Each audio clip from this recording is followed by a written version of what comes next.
There are places where time itself rots, where shadows breathe and the jungle hungers. 3 days ago, Daniel Ortega vanished here. When they found him, his passport whispered a terrible truth. Birth year, 1913. Tonight, you'll learn why the Chaneques never let go. Deep in the heart of Veracruz, Mexico, there's a jungle so thick that it seems like it's closing in on you.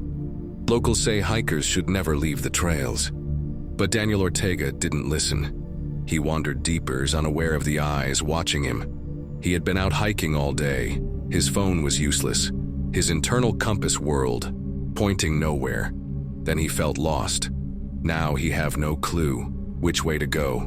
But the worst part was the sensation of being watched. Then he saw them, little figures peeking from behind the trees.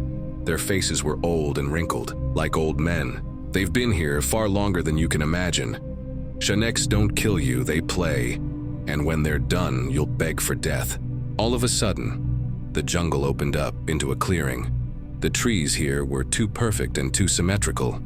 And in the center, there was an ancient stone structure. The air around it felt strange. But then Daniel tried to turn back, but the path was gone. The jungle had changed. Now he was trapped. He then heard a strange laughter from every direction. Then the little creatures came out of the shadows, moving in ways that weren't human. The ground trembled beneath Daniel's feet. The jungle around him was alive, playing tricks on him. His head throbbed and his limbs felt like they were made of stone. The world itself seemed to dissolve as the Chaneques closed in. Then, everything went black. 3 days later, Daniel was found unconscious and lying at the jungle's edge. But to him, it felt like only a few hours had passed. When he finally opened his eyes, something was off. Everything felt wrong. Daniel's body felt hollow. Every muscle ached like he'd been hit by a truck. His thoughts, foggy like waking up from a coma. When he got home, he checked his passport. The pages were crumbling. The ink looked ancient.